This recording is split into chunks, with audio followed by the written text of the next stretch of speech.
Hey guys, today I'd like to take a look at a mask that I find kind of interesting, even though it's not super collectible and really isn't, a mask that's particularly well done, but it is interesting in some aspects that I'll touch on in this video, and that is the 1980s Topstone Parasite.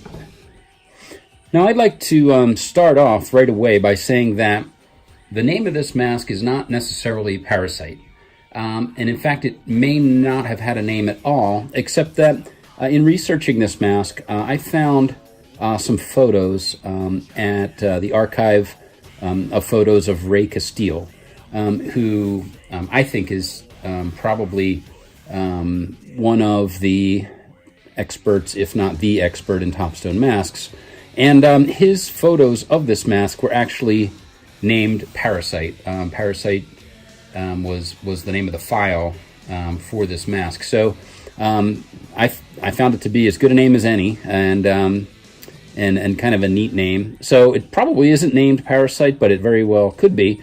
And I'll show you the catalog photo in a bit, where it is actually not named. But here are those photos that I found that are Ray Castile's photos showing this mask. And so this mask is, as I said, most likely from the 80s. It's very hard to date them specifically, other than to see what catalogs they appeared in. And so let's first take a look here at the 1989 Topstone catalog. Now you can see that this mask is part of what is called assortment 1050 or 1050, and this particular mask is number 1060, and so basically they were sold, as far as I can tell, as an assortment. You would buy the complete assortment. It says it comes with a header card, and it was part of that. And what's obvious to many mask collectors when looking at this catalog page, and we'll take another look at it here, is that the page itself is filled with various obvious Be Something Studio ripoff masks. So collectors will notice in this page a knockoff of Be Something's Killer Wolf and She Wolf and Fang Face and others. And so in researching this mask, I thought I'll take a look at some Be Something catalogs and see if I can spot something that maybe this was ripped off from. I was going to say borrowed, but that's too kind a term. And so in looking at this 1985 Be Something catalog, you'll see here there's a long-running design from Be Something called Evil Unicorn, and it went for many years, Evil Unicorn.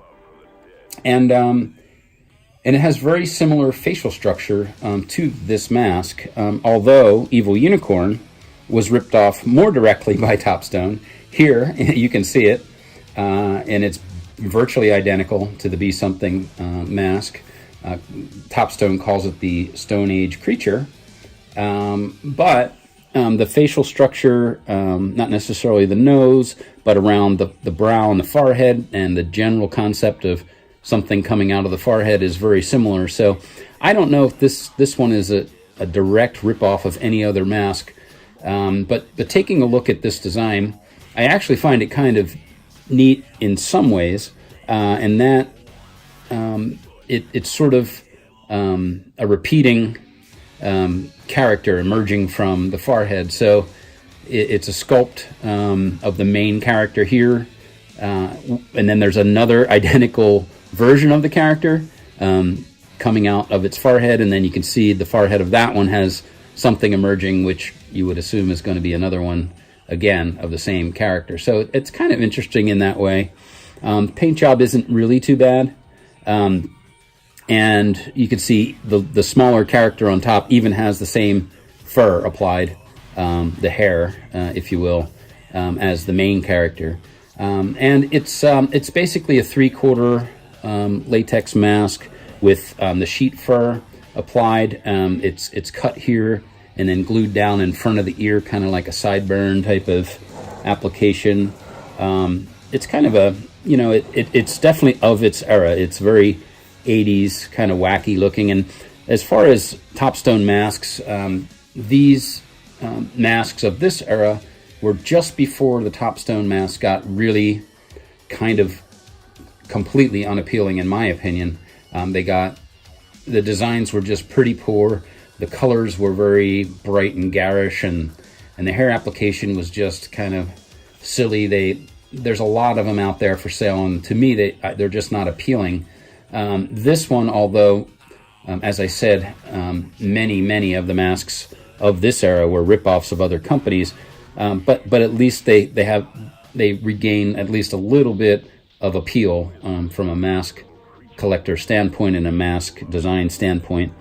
Now this one has, as you can see in this photo underneath, it does say Topstone underneath the chin, and it also has this tag inside the hood, and as you can see, it's